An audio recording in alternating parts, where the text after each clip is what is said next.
คันเว้าตามหลักของการปฏิบัติในทางหาสายผู้ใดปฏิบัติสมถะมีสมาธิมั่นคงมีจิตที่มั่นคงก็จะเกิดมาไปอยู่สันพรหมบ่ตกนรกได้แต่คันผู้ใดได้ปฏิบัติวิปัสสนาก็จะได้บรรลุธรรมเข้านิพพานได้ปณิพพานบรรลุธรรมเป็นอรหันต์ตั้งแต่โสดาบันอรหันต์ในทางหาสายฉะนั้นจึงว่าอันนั้นเป็นทฤษฎีว่าเฮาปฏิบัติสมถะก็จะบ่ตกนรกแต่ว่าคันเฮามาปฏิบัติแล้วยังจมผู้นั้นจมผู้นี้ตกคือกันบ่เหลือนรกก็ได้เพราะฉะนั้นจึงว่าเพิ่นกล่าวว่าเฮาปฏิบัติจนได้สมาธิมั่นคงบ่ได้สมถะจิตมั่นคงจิตจะเป็นเรียกว่าสมาธิที่แน่วแน่เพราะจังสิไปเป็นพรหมเป็นผู้มีเมตตาผู้มีอาหารสี่ฉะนั้นการปฏิบัติธรรมจึงสำคัญคันปฏิบัติถูกต้องตามแนวทางของสมถะและวิปัสสนาก็จะเข้าถึงธรรมได้ง่ายคันปฏิบัติบ่ถูกต้องตามหลักตามแนวทางปฏิบัตินอกเหนือจากวิปัสสนาจารย์แนะนำก็จะมีว่าสิ่งหนึ่งที่ปรากฏจิตเราจะบ่มั่นคงจิตฟุ้งซ่านได้ไวฉะนั้นปฏิบัติธรรมจึงอาศัยครูบาอาจารย์ปฏิบัติธรรมจึงอาศัยผู้มีประสบการณ์ในการสอนในการแนะนำในการนำพาเข้าสู่การปฏิบัติเพราะฉะนั้นเฮามาปฏิบัตินี่ถูกแล้วมีครูบาอาจารย์นำพาครูบาอาจารย์ก็มีประสบการณ์ในการปฏิบัติมาก่อนหูเห็นมาก่อนก็มานำพาพระสงฆ์สามเณรแม่ขาวนะปฏิบัติธรรมเพราะฉะนั้นจึงว่านักปฏิบัติธรรมทั้งหลายก็มีเป้าหมายในของการปฏิบัติก็มีเป้าหมายของชีวิตมาปฏิบัติธรรมก็เพื่อจะให้เข้าใจธรรมมาปฏิบัติธรรมก็เพื่อจะให้เข้าถึงธรรมที่เว้าแบบภาษาที่เป็นทางการของการปฏิบัติบอกก็คือมาปฏิบัติธรรมก็เพื่ออยากบรรลุธรรมเพื่อให้บรรลุธรรมขันธ์ใดขันธ์หนึ่งถ้าพอเป็นไปได้กันยังเป็นไปบ่ได้ขอพยายามต่อไปฉะนั้นคณะมีเป้าหมายมาปฏิบัติธรรมเพื่อให้เข้าถึงธรรมเพื่อให้ประสบผลสำเร็จเนาะเราจะมีหลักการในการปฏิบัติเพราะฉะนั้นครูบาอาจารย์เฮามานี่หลายองค์มีเป้าหมาย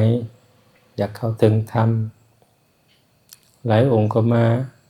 บ่มีเป้าหมายมาซื่อๆครูบาอาจารย์ให้มาก็มาแต่ว่ามาแล้วก็ตั้งใจปฏิบัติก็ได้เหมือนกันเพราะฉะนั้นมื้อนี้อยากกล่าวว่าเหตุที่เฮ็ดให้เฮาประสบผลสำเร็จในการปฏิบัติธรรมที่จะเข้าถึงธรรมมีอยู่5อย่าง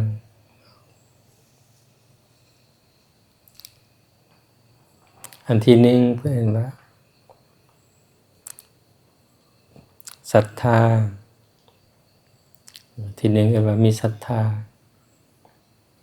ที่2วิริยะมีความภาคเพียร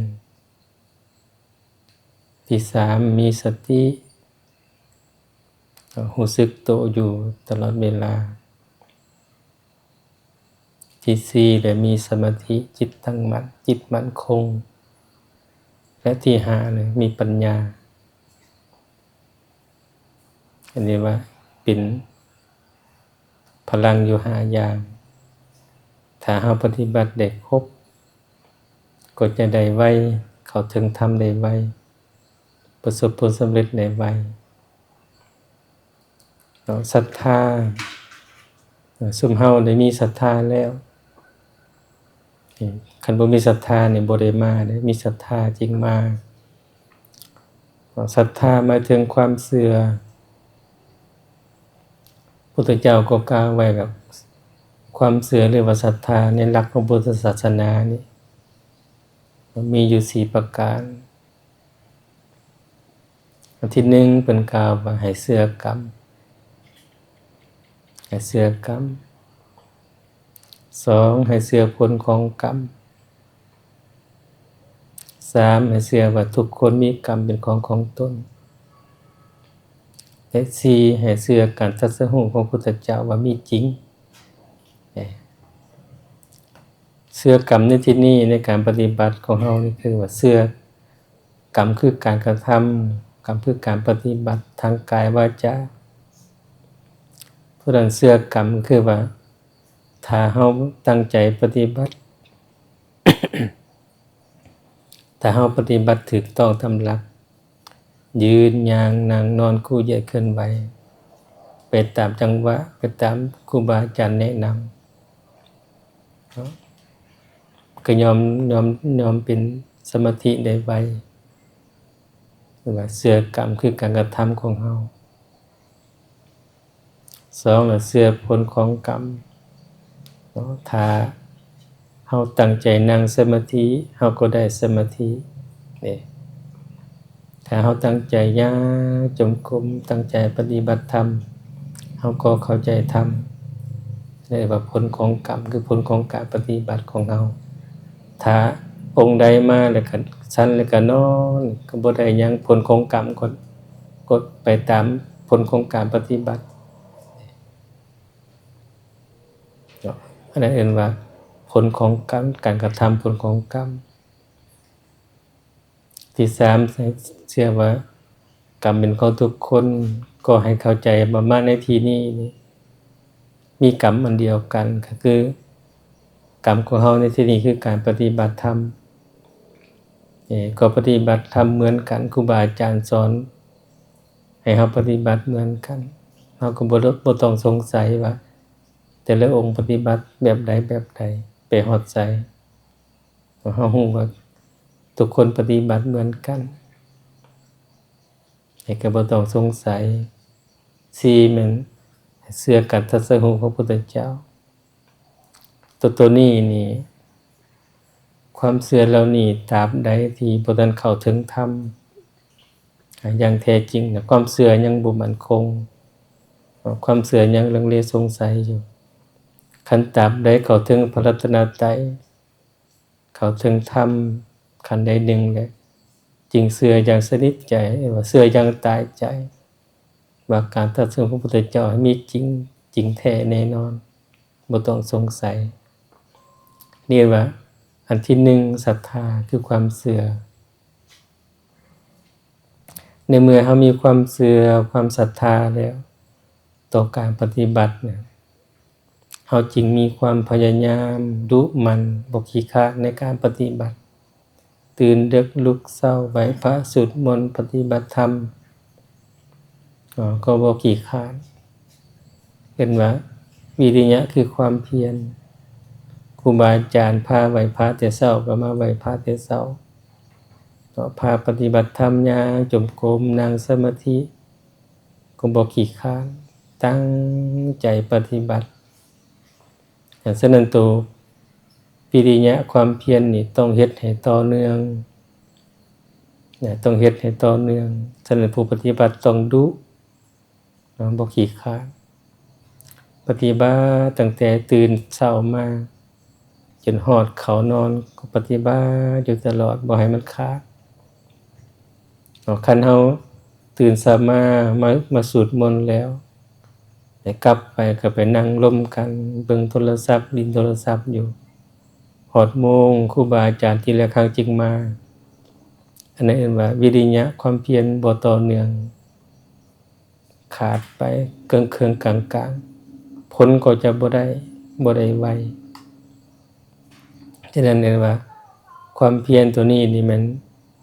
ให้ต่อกันเนาะบ่ให้มันขาดตื่นเช้ามาก็ทำกิจส่วนตัวมาไหว้พระแล้วก็กลับไปปฏิบัติย่างจงกรมนั่งสมาธิย่างจงกรมนั่งสมาธิอยู่หั่นเด้อคุณแม่เนาะคันเมื่อยนั่งก็ย่างเมื่อยย่างแล้วก็นั่งให้ปฏิบัติบ่ให้มันเปิดเมื่อยย่างแล้วก็นอนเบิ่งโทรศัพท์เมื่อยนั่งแล้วก็นอนเบิ่งโทรศัพท์สั่นแล้วก็นอน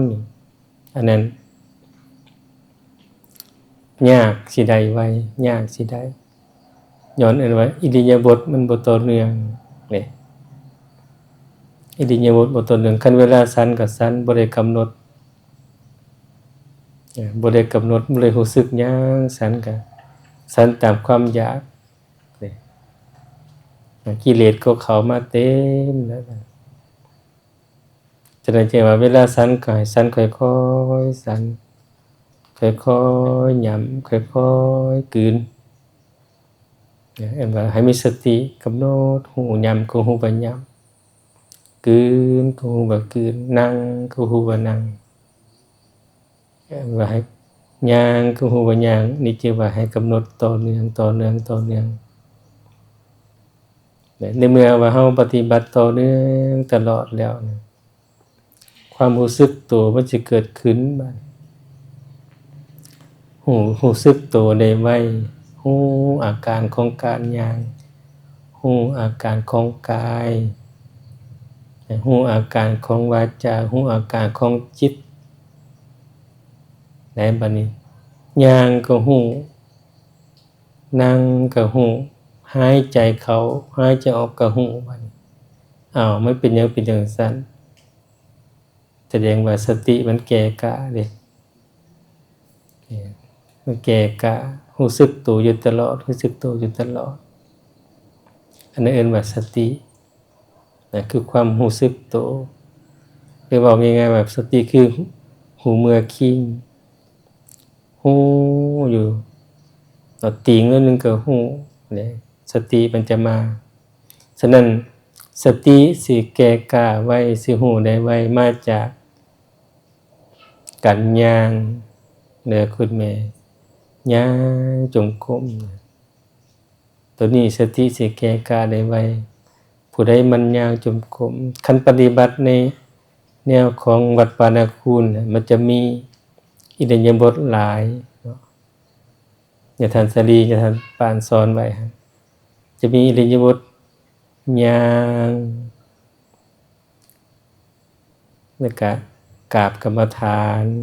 กราบขึ้นกราบลงเก็บสติเก็บมือเข้าเก็บมือออกนั่งแล้วก็ยืนนั้นเวลานั่งก็มีท่านั่งเป็นจังหวะยืนก็มีท่ายืนเป็นจังหวะย่างก็มีท่าย่างเป็นจังหวะ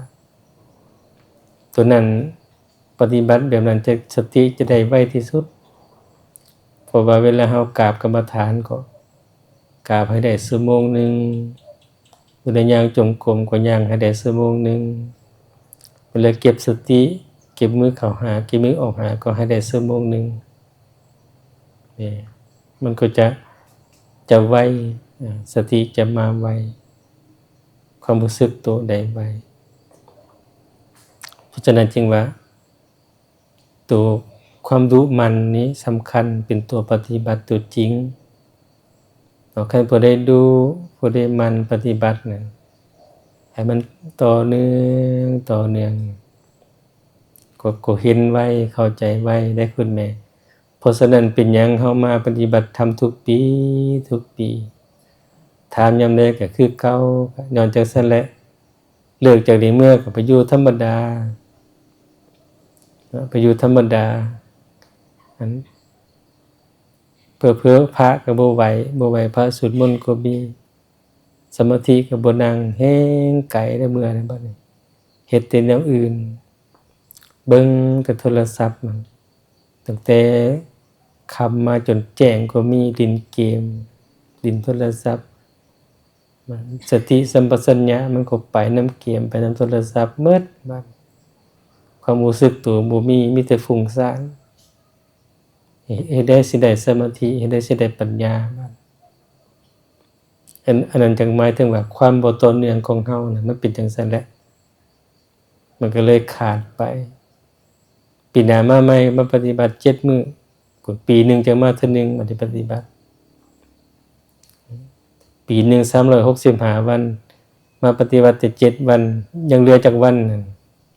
ยังเหลือ358วันพุ่นเหลือบักหลายๆที่บ่ได้ปฏิบัติเฮ็ดได้มันสิได้ฉะนั้นจึงว่าคันเฮา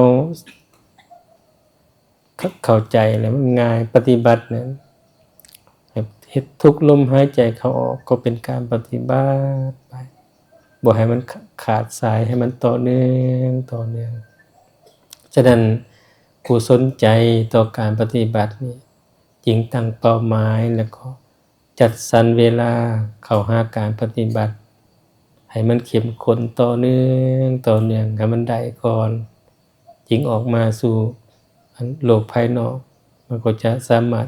กำหนดรู้ทันอยู่กำหนดรู้ได้อยู่เฮาต้องตัดสินใจได้คุณแม่ผู้ออกจากบ้านจากเรือนบ่เกี่ยวข้องเรื่องเรือนแล้วหั่นคือประสงค์แม่ขาวนี่ผู้มาอยู่วัดนี่ต้องตั้งใจปฏิบัติเอาใจใส่กับการปฏิบัติบ่เฮ็ดแนวอื่นเนาะอันอื่นเนี่ยเป็นเวียกเสริมแต่ว่าเวียกศึกษาธรรมะปฏิบัติธรรมนี่เป็นเวียกหลักของนักบวชเฮาผู้บวชมาฉะนั้นจึงว่าให้เอาใจใส่แท้ๆการปฏิบัติให้มันต่อเนื่องเฮาก็จะได้ในเมื่อว่าสติรู้สึกตัวอยู่ตลอดเวลาน่ะจิตมันจะตั้งมั่นในบัดนี้รู้สึกได้ไวขึ้นจิตมันจะตั้งมั่นก็คือว่าความนิ่งความเย็นก็จะเย็นเพิ่มขึ้นนิ่งหลายขึ้นจิตตั้งมั่นหลายขึ้นเพื่อเอิ้นว่าสมาธิจิตตั้งมั่นจิตมั่นคงคันจิตเป็นสมาธิแล้วเอิ้นว่าเฮาสามารถเห็นทุกสิ่งทุกอย่างได้จิตมันจะนิ่งเห็นได้เบิ่งหยังก็เห็นเอาไปเบิ่งหยังก็เห็นเพราะฉะนั้นในเมื่อเฮาฝึกสมาธิให้มันนิ่งดีๆแล้วเฮาต้องรู้ทางไปคันซั่นก็สิบ่เกิดปัญญาในเมื่อจิตเฮานิ่งแล้วให้เฮาพิจารณาเอามาเบิ่งกายพิจารณากายว่าเป็นหยังกายเฮามันจึงบ่เที่ยงเป็นหยังมันจึงเฒ่าจึงแก่จึงเจ็บจึงปวดกายเฮานั่นเป็นหยังกายมันจึงเป็นทุกข์พิจารณากลับไปกลับมาเป็นหยังกายมันจึงบ่แม่นตัวตนของเราให้เบิ่งกลับไปกลับมาคันเบิ่งเห็นแล้วมันก็จะเข้าใจว่าโอ้กายเฮานี่บ่แม่นตัวตนของเฮาเป็นแต่เพียงธาตุสี่เป็นแต่เพียงขันธ์ห้ารูปนามบ่แม่นของเฮาบ่แม่นของไผในที่สุดก็กลับไปสู่ธรรมชาติแต่คันพิจารณาได้แบบนี้เนี่ยมันก็เป็นปัญญาเห็นแจ้งคว้าออกมาเลยได้สว่างออกมาเลยนี่อันนี้ว่าเห็นได้ด้วยปัญญาด้วยการปฏิบัติคันเห็นสว่างในลักษณะนี้แหละมันจะบ่กลับคืนมันจะไปหน้าเลยผู้ปฏิบัติถ้าเห็นจังซี่แล้วนี่จะเดินหน้ามันบ่ถอยหลังจะเข้าสู่การปฏิบัติที่เอิ้นว่าต่อเนื่องที่เข้มข้นหนักขึ้นเฮาจังสิเห็นว่า เห็นธรรมเข้าถึงธรรมเข้าใจธรรมเพราะฉะนั้นจึงว่าหาอย่างนี่จริงเป็นสิ่งสำคัญว่าซุมเฮาเนี่ยมีแล้วศรัทธามีแล้วเต็มร้อยศรัทธาความเชื่อแต่ว่ายังขาดตัวความดุมันวิริยะขาดความต่อเนื่องของการปฏิบัติเท่านี้ซื่อๆเฮานะบ่ต่อเนื่องปฏิบัติบ่ต่อเนื่องขาดข้อเดียวคันว่าปฏิบัติบ่ต่อเนื่องเลยสติก็บ่ได้มาเด้สมาธิก็บ่มาปัญญาก็จะบ่มาฉะนั้นให้เฮาพัฒนาข้อเดียวเด้อคุณแม่เอาตัวความต่อเนื่องนั่นก็คือให้ดุปฏิบัติบ่ให้ขี้คร้านให้เฮ็ดอยู่บ่เซามันสิเป็นหยังก็ให้เฮ็ดซั่นแหละปฏิบัติธรรมนี่บางอย่างเฮ็ดจังได๋ก็คือซื่อๆอยู่ได้คือแบบบ่ได้หยังบ่แล้วที่จริงผลมันได้อยู่แต่เฮาบ่ทันรู้สึกเทื่อดังนั้นสรุปที่กล่าวมาใน5ข้อนี่ศรัทธาวิริยะสติสมาธิปัญญาตัวต้นเหตุแท้ๆได้แม่นศรัทธากับวิริยะตัวเป็นต้นเหตุสติสมาธิปัญญาเป็นผลของวิริยะที่ตั้งใจปฏิบัติต่อเนื่องหั่นจริงกล่าวว่าคันบ่มีศรัทธาแล้วก็จะบ่มีวิริยะเด้คันบ่มีวิริยะก็จะบ่มีสติบ่มีสมาธิและบ่มีปัญญาฉะนั้นกลับมาสู่โหมดของการปฏิบัติให้ดุนะบ่ให้ขี้คร้านอดทนใส่ขันติอดทนต่อการปฏิบัติร้อนก็อดหนาวก็อดหิวนอนก็อดเมื่อยก็อดนะสิ่งเหล่านั้นความร้อนความหนาวความเมื่อยความเจ็บความปวดมันเป็นสิ่งที่มาทดสอบอารมณ์ให้เฮาว่าเฮาสิเก่งบ่เฮาสิผ่านได้บ่เฮาสิอดทนได้บ่ฉะนั้นให้รู้ทันปฏิบัติเนี่ยให้อดทนบางเทื่อชั้นเขาแล้วมันก็ส่วนว่าไปนอนก่อนจังปฏิบัติเนี่ยกิเลสมันส่วนเด้ว่าเฮาต้องรู้ทันกิเลสส่วนกันอย่าบอกกูสิปฏิบัติกูสินั่งสมาธิกูสิย่างจงกรมนี่ต้องใช้เทคนิคจังซี่ให้ทันมันนี่เฮาจังสิได้ตามแม่นว่าเหตุตามปัจจัยของมันเนาะฉะนั้นจึงย้ำว่าความทุกข์มันความเพียรนี่เนาะความขยันหมั่นเพียรน่ะให้ดุมันและก็ให้ต่อเนื่องสำคัญว่าให้ต่อเนื่องเนาะแต่ละมื้อนะบ่แม่นว่ามื้อนี้ปฏิบัติเบิดมื้ออื่นนอนเบิดมื้ออันนั้นก็บ่ต่อเนื่องฉะนั้นให้เฮานี่เบิ่งตามอัตภาพของเฮาเด้อคุณแม่ปฏิบัติพระสงฆ์สามเณรเบิ่งตามอัตภาพของเฮาว่าอายุสังขารเฮาส่ำใดเฮาประเมินการปฏิบัติเอาส่ำใดแต่การปฏิบัตินี่มันจะประกอบกับว่าอัตภาพของเฮานี่เบิ่งแฮงของเฮาพอปฏิบัตินี่เฮาคิดว่าปฏิบัติตลอดชีวิตแต่เฮาต้องวางแผนในการปฏิบัติให้มันค่อยเป็นค่อยไปแต่ว่าบ่ให้ขาดแต่ละมื้อให้ปฏิบัติมันจะค่อยเป็นไปเองอันนี้อยากกล่าวให้ฟังว่าปฏิบัติมันเป็นอย่างนั้นแหละเราเคยปฏิบัติมาก็มันบ่ได้มื้อหนึ่งมื้อเดียวฉะนั้นอาศัยการสะสมตัววิริยะหังหลายอาศัยการต่อเนื่องของการปฏิบัติหังหลายมันจึงค่อยเป็นไปตามเหตุตามปัจจัยของมันในการปฏิบัติเราฉะนั้นมื้อนี้ก็อยากสรุปว่าให้ดุปฏิบัติบ่ให้มันขาดให้มันต่อเนื่องแน่ปฏิบัติตั้งแต่เช้าฮอดค่ำแล้วผลมันจะตามมาเองคันเห็นได้ดังคือว่า7มื้อเห็นผลนะของการปฏิบัติเห็นผลตามปรมีของภายลาวให้ลองเฮ็ดเบิ่งมื้ออื่นนี่ตื่นมาแล้วก็บ่ล้มไผบ่เว้ากับไผปฏิบัติอยู่หั่นบ่สนใจกับไผจนฮอดมื้อเลิกกัน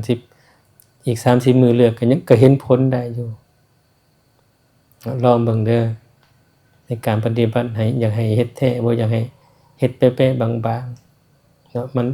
คันเฮ็ดเป๊ะๆบางๆแล้วมันบ่ได้มันส่งผลต่อ ชีวิตเฮามันจะเฮ็ดให้จิตฟุ้งซ่านได้ไวคันเฮ็ดถูกต้องตามหลักจริงจังเฮ็ดให้จิตเฮานิ่งก็ส่งผลต่อชีวิตจิตก็จะนิ่งอยู่ตลอดเวลาก็จะเห็นในสิ่งที่มันเกิดขึ้นจะรู้ทันกิเลสเพราะฉะนั้นมื้อนี้จริงมาให้ธรรมะเกี่ยวกับพลัง5อย่างก็คือศรัทธาวิริยะสติสมาธิปัญญาแต่สรุปบ่ว่าวิริยะนี้สำคัญให้พากันตั้งใจปฏิบัติให้ต่อเนื่องแล้วก็อดทนเขาจึงสามารถเห็นผลของการปฏิบัติจึงขออนุโมทนาบุญนำนักปฏิบัติธรรมทั้งหลายที่ได้มาปฏิบัติก็ขอให้ตั้งใจแล้วก็มีดวงตาเห็นธรรมทุกท่านทุกคนทุกองค์ด้วยเถิด